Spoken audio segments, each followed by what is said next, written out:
در قسمت‌های پایانی سریال خواهیم دید که ملیسا دوباره به استانبول برمیگرده و با این بازگشتش سعی میکنه تا یک بار برای همیشه هم حال پریشان خودش و هم عذاب وجدان کشنده خودش رو از بین ببره و همچنین با زندگی در کنار عمر و آسیه خاطرات خودش و قدیر رو زنده کنه و با این خاطرات شیرین به زندگیش ادامه بده. به نحوی که میبینیم ملیسا با حضور ناگهانیش در کلبه محقرانه بچه ها عمر و آسیه رو بهت زده میکنه و از عمر و آسیه هم میخواد که فعلا کسی حتی عاکف و نباهت از این بازگشتش باخبر نشن. عمر و آسیه هم به گرمی از ملیسا استقبال میکنن و در کنار همدیگه توی کلبه به زندگیشون ادامه میدن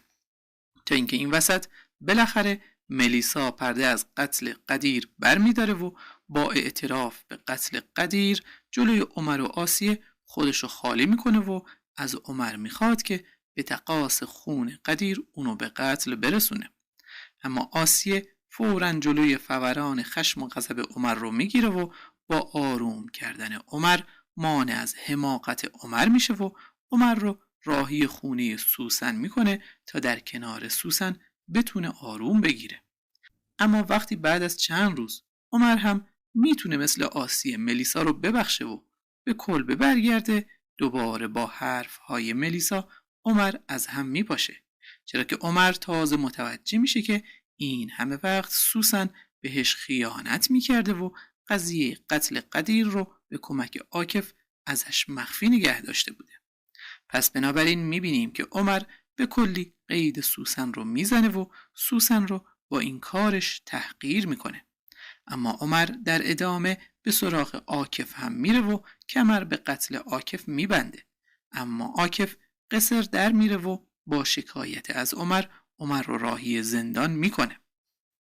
ولی در این بین ملیسا که به خاطر زنده نگه داشتن خاطرات قدیر عاشق عمر شده بود و نمیخواست عمر رو هم از دست بده، عاکف رو به شدت تحت فشار میذاره و حتی دست به خودکشی میزنه تا عمر از زندان آزاد بشه. اما دخالت نباهت و عاکف و رسوندن ملیسا به بیمارستان باعث میشه تا ملیسا زنده بمونه و توی بیمارستان در حین جر و بحث های شدید عاکف و نباهت متوجه قضیه قتل ولی توسط پدرش عاکف هم بشه. اما به هر حال همین خودکشی ناموفق ملیسا باعث میشه تا عاکف از شکایتش منصرف بشه و عمر از زندان آزاد بشه. ولی ملیسا به محض مرخص شدن از بیمارستان و بازگشتش به کلبه قضیه قتل ولی و مقصر بودن عاکف رو هم برای عمر بازگو میکنه و با این کارش باعث میشه تا این بار عمر با تهیه اسلحه بی سر و صدا عاکف رو به ضرب گلوله به قتل برسونه و دروک و نباهت رو عزادار کنه.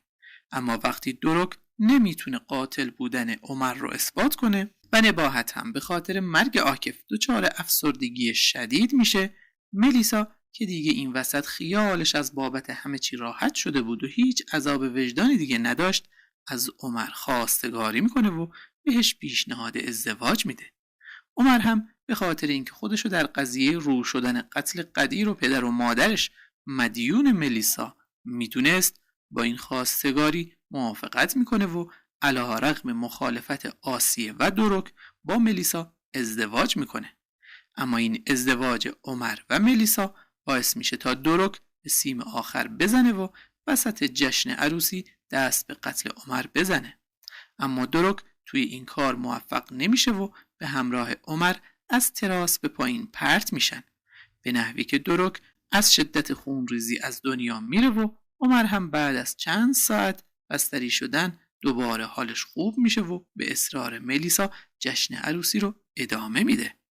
اما مرگ دروک باعث پریشان حالی و افسردگی شدید آسیه میشه و باعث میشه تا ملیسا و عمر بعد از ازدواج در حالی که تبدیل به تنها وارث ثروت نباهت و عاکف شده بودن، از نباهت و آسیه‌ای که هر دو مجنون شده بودن مواظبت کنن و 4 نفری با هم دیگه به زندگیشون در کنار عمل کوچولو ادامه بدن.